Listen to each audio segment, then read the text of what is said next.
Bonjour à tous, aujourd'hui une petite présentation des différentes extensions qui existent pour le jeu Fortune and Glory.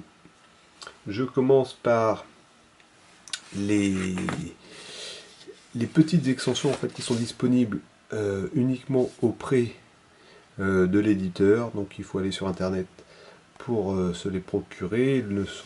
Ces deux extensions ne sont pas distribuées. La première, c'est le Danger Pack. Alors il y a marqué numéro 1, ça fait déjà 2-3 ans que c'est sorti, et puis il n'y en a pas de numéro 2. Il semble que la production d'extensions pour ce jeu-là s'est arrêtée. Bon, je n'en sais pas plus actuellement, mais cette petite extension, en fait, on voit qui est consacrée au danger, donc un petit peu le point faible, on va dire, du jeu, c'est-à-dire le nombre de cartes danger dans le jeu de base était, à mon sens, un petit peu faible, vu la richesse du jeu et puis l'intérêt de ces cartes-là. Donc, il n'y a pas beaucoup de cartes, hein. Pas beaucoup de cartes. Qu'est-ce qu'on a? On a un événement, joué immédiatement, qui permet de piocher un équipement. Là aussi encore un événement. On a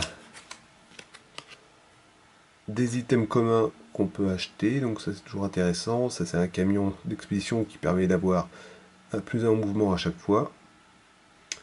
Et si on l'active, d'avoir plus de dés d'aventure. Ça c'est en double.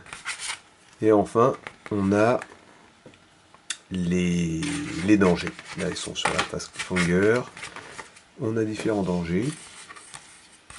Alors il faut voir que cette extension vient avec une petite notice et puis elle amène, voilà, elle amène en fait une nouveauté, c'est les deadly tests, c'est-à-dire les tests mortels.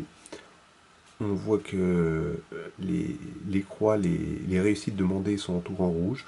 En gros, c'est la même mécanique qu'un test normal, à part qu'il faut le réussir d'un seul coup. C'est-à-dire là, par exemple, il faut faire 4 et plus en cunning, avoir 3 réussites dès le premier jet. Mais on a la possibilité de faire un double exert, c'est-à-dire de prendre 2 blessures pour rajouter un dé. Et puis on peut le faire autant de fois qu'on veut, à partir du moment où on peut encaisser des blessures. Alors en gros, c'est ça la nouveauté. Pour le reste, les cartes qu'on a vues, tout ça s'intègre dans le jeu de base et sont mélangés avec le jeu de base. Donc pas mal de cartes avec des tests, des deadly tests, des tests mortels.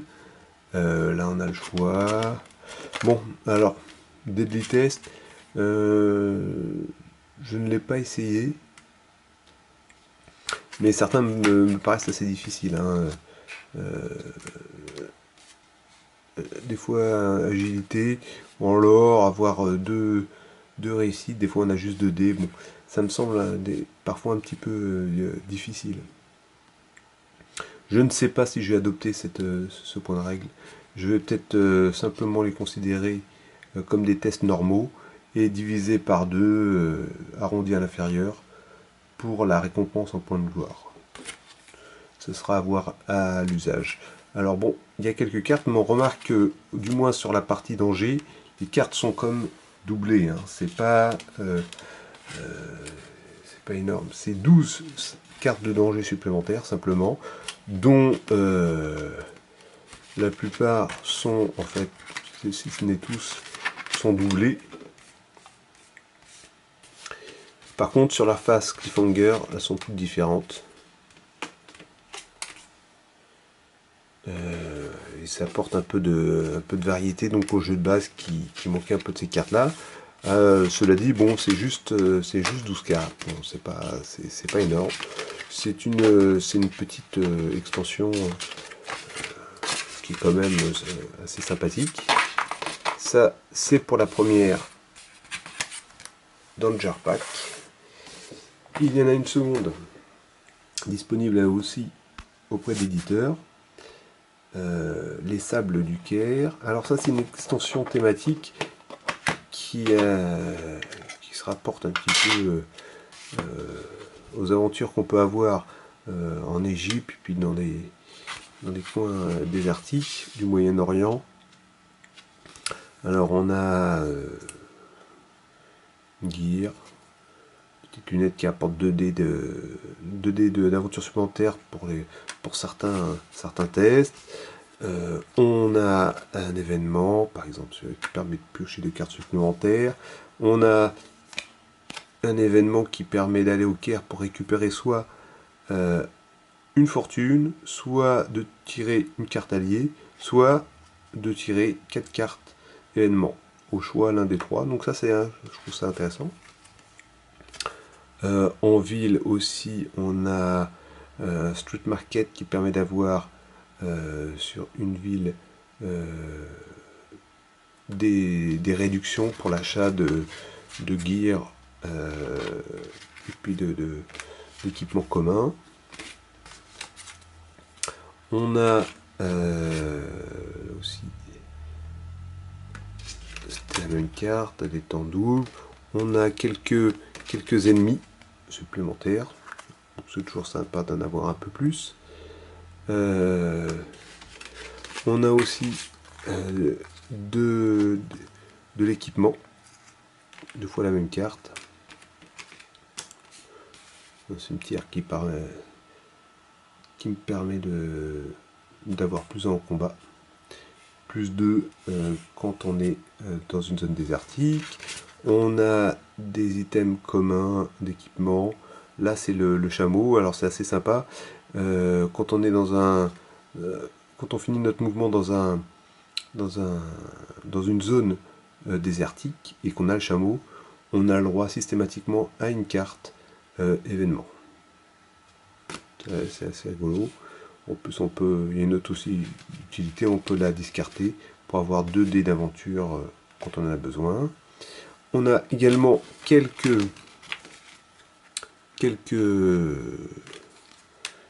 dangers.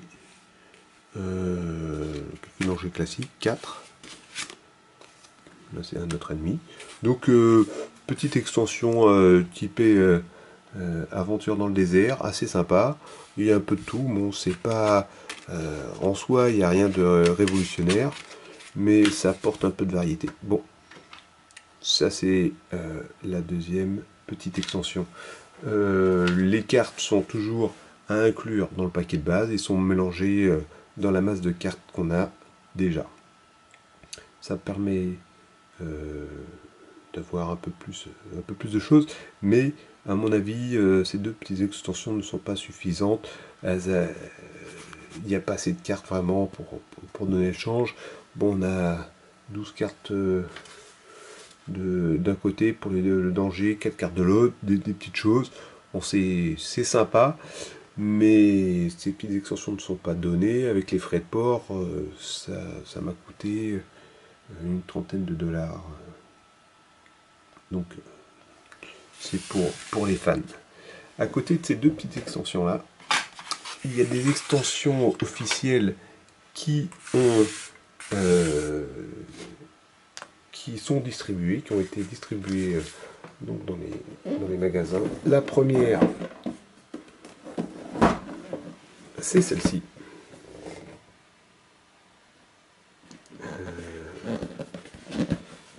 The Rise of the Crimson Hand, donc l'avènement de la secte de la main pourpre. C'est pas toujours facile avec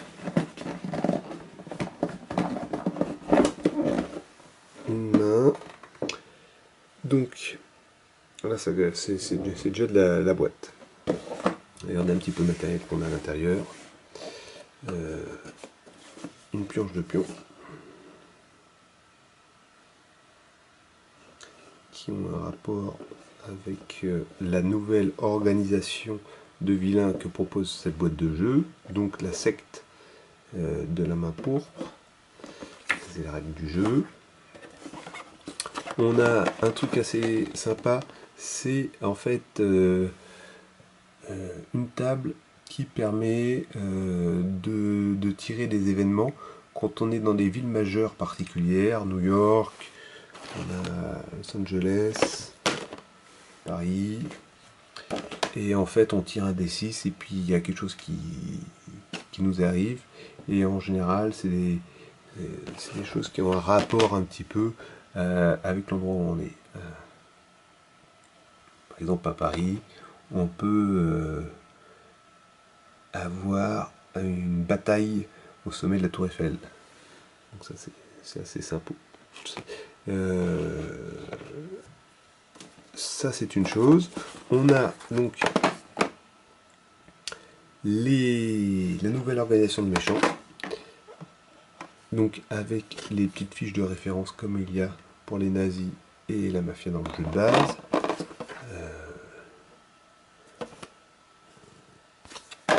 Vraiment la même bonne qualité. Il y a donc des figurines, un peu de cultistes ici.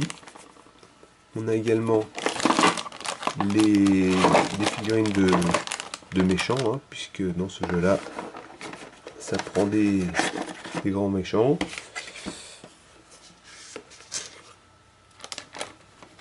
Alors, on a un paquet de cartes qui est autrement plus conséquent que ceux des petites extensions. Qu'est-ce qu'on a?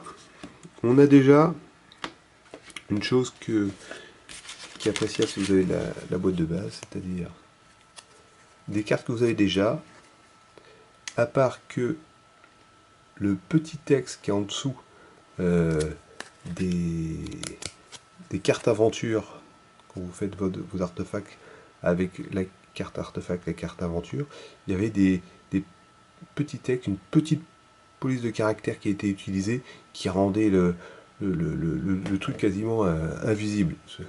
Surtout que le jeu prend de la place, c'était quasiment impossible. Donc là, en fait, ça reprend exactement des cartes qui existent dans la boîte de base, mais avec une police de caractère plus gros pour les petites particularités. Donc ça c'est sympa. Ça c'est sympa. Il y en a aussi des supplémentaires qui n'étaient pas dans la boîte de base. On a aussi des artefacts supplémentaires. On a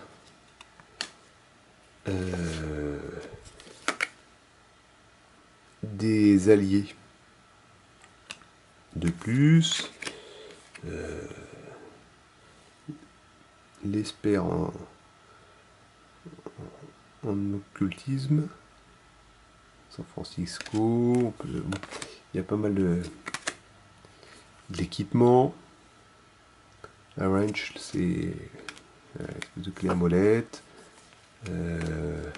L'épée. Aussi des lunettes. Des cartes villes supplémentaires. Là, ça nous permet de guérir complètement. C'est sympa. Enfin, il y a des événements qui introduisent cette nouvelle force à combattre. Et il y a pas mal d'événements aussi qui viennent s'ajouter. Donc ça fait quand même pas mal de cartes. Ça c'est sympa. Chaque héros pioche immédiatement 2 cartes événements. Chaque héros peut piocher immédiatement une carte alliée. Alors bien sûr, il y a aussi des dangers. Et puis les dangers, il y en a pas mal. Alors on revoit qu'il y a la notion de test, deadly test. Donc des rituels obscurs, pas mal de choses assez sympathiques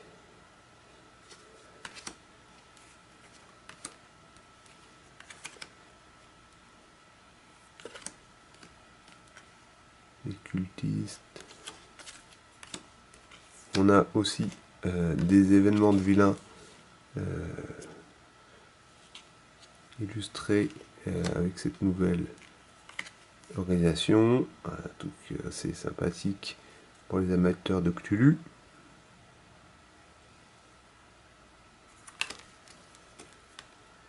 On a aussi des items communs supplémentaires, plus 1 en combat pour 3, c'est pas mal, d'autant plus que dans certaines conditions, je ne sais pas si vous vous souvenez, mais on ne peut pas utiliser de pistolet. Donc ça peut être sympa. On a des nouveaux navires aussi, tiens. Grenadiers.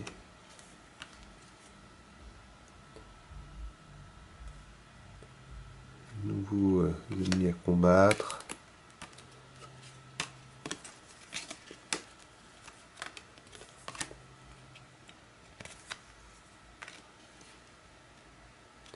Aussi pas mal d'ennemis liés à la mafia et puis à la secte. On a alors les vilains aussi qui sont ces 3 cartes là, les nouveaux vilains, l'acquisiteur. Alors en fait les cultistes fonctionnent un peu différemment que les nazis ou la mafia. Ils vont directement sur les artefacts, ils ont des succès automatiques, et quand ils rencontrent un nombre de succès suffisant, et ben ils prennent l'artefact. Ce qu'il y a, c'est que pour chaque artefact, on voit qu'il y a des symboles spéciaux. Dès qu'ils ont un artefact avec un symbole, certains types de symboles, en fait ils ont toujours une amélioration, il y a des choses qu'ils peuvent faire, ils peuvent améliorer leurs compétences, donc ils deviennent de plus en plus forts. Le jeu a l'air d'être dans la même veine, mais il apporte quand même vraiment autre chose. Je trouve que c'était une très bonne idée.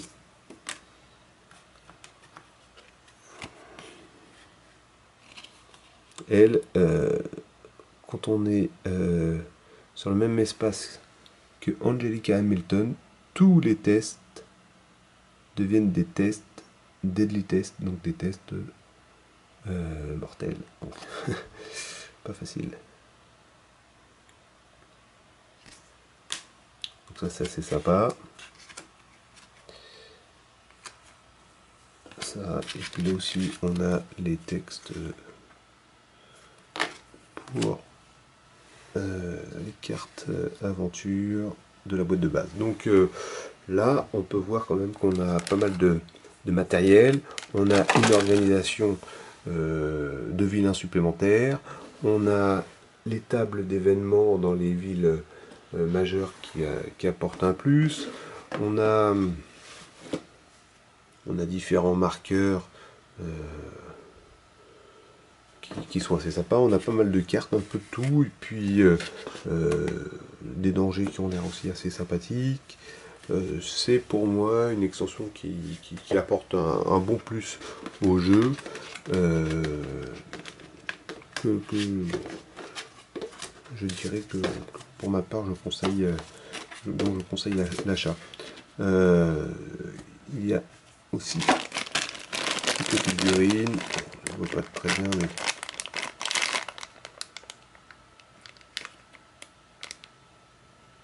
toujours sympathique.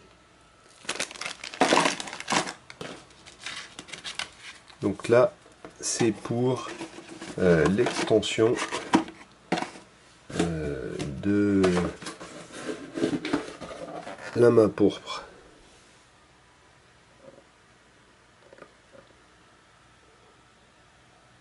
Alors, c'est une extension qui se prête bien aussi au jeu coopératif. Ça apporte des choses en plus assez sympas. Ça, c'est pour la première grosse boîte.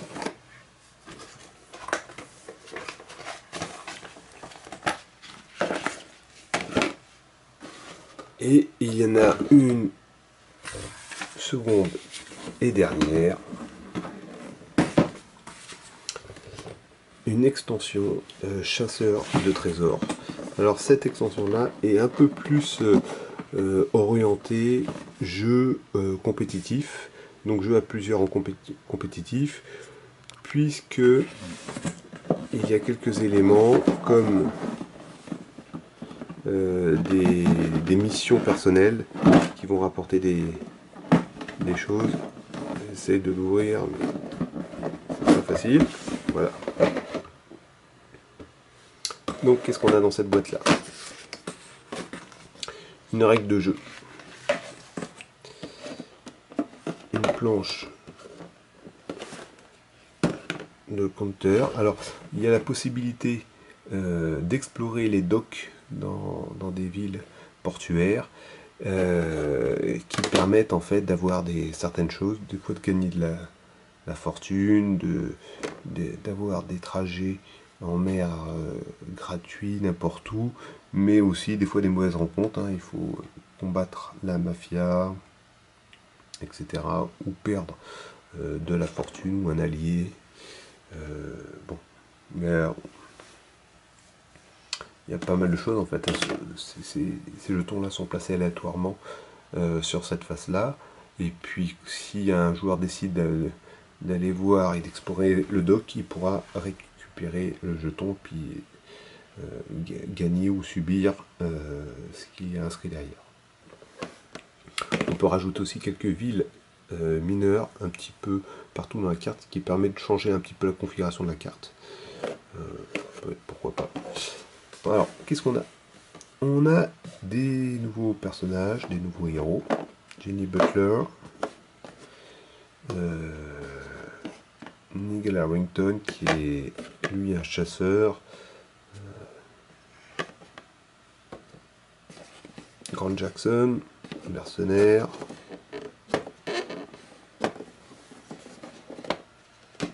Angela Espinosa, qui est en gros une mécanicienne.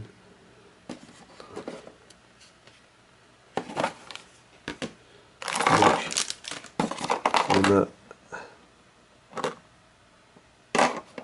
les petites figurines.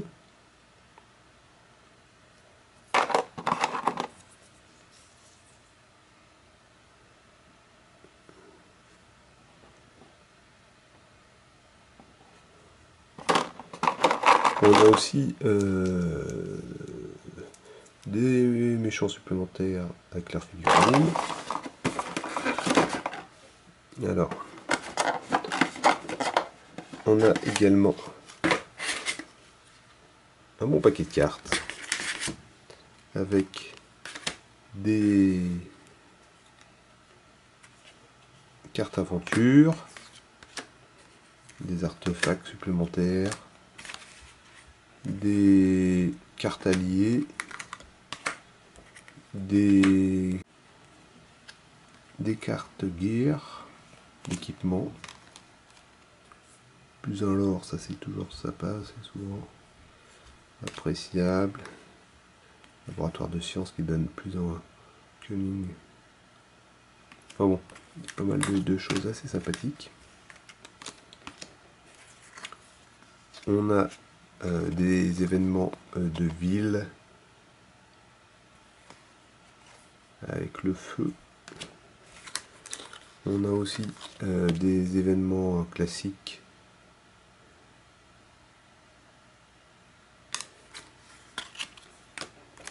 qui permettent des améliorations assez sympas.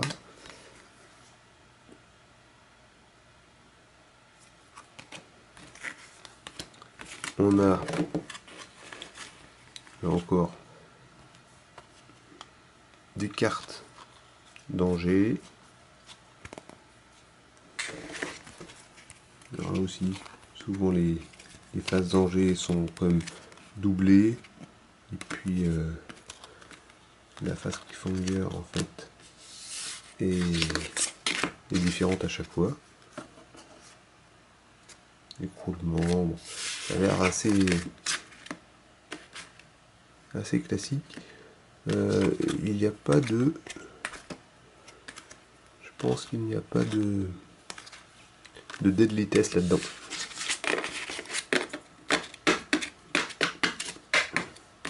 Donc ça c'est pas mal. On a aussi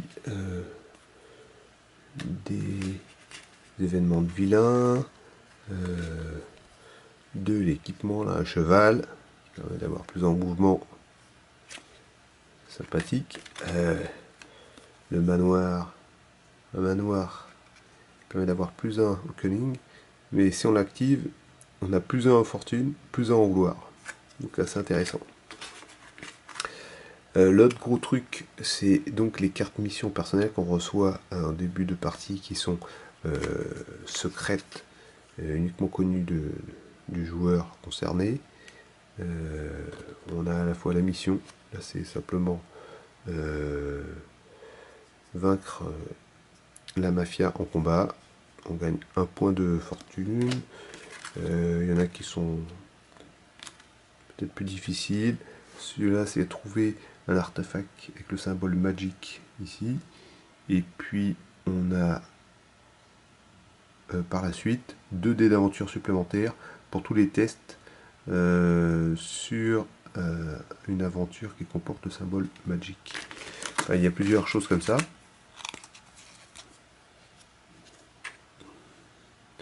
On a réussi à avoir un sidekick, on a 2 de gloire supplémentaires à la fin de chaque tour. Bon, quand même assez sympa. À la fin, on a les 2 méchants supplémentaires, donc c'est 2 de la mafia. Ils sont ici. 7 en combat. Il fait mal. Mickey the Hammer. Et puis des gorilles sauvages dans les ennemis. Donc voilà. Donc là aussi, boîte plus grosse. Alors que ces 2 grosses boîtes, je pense que c'est de l'ordre de 40$.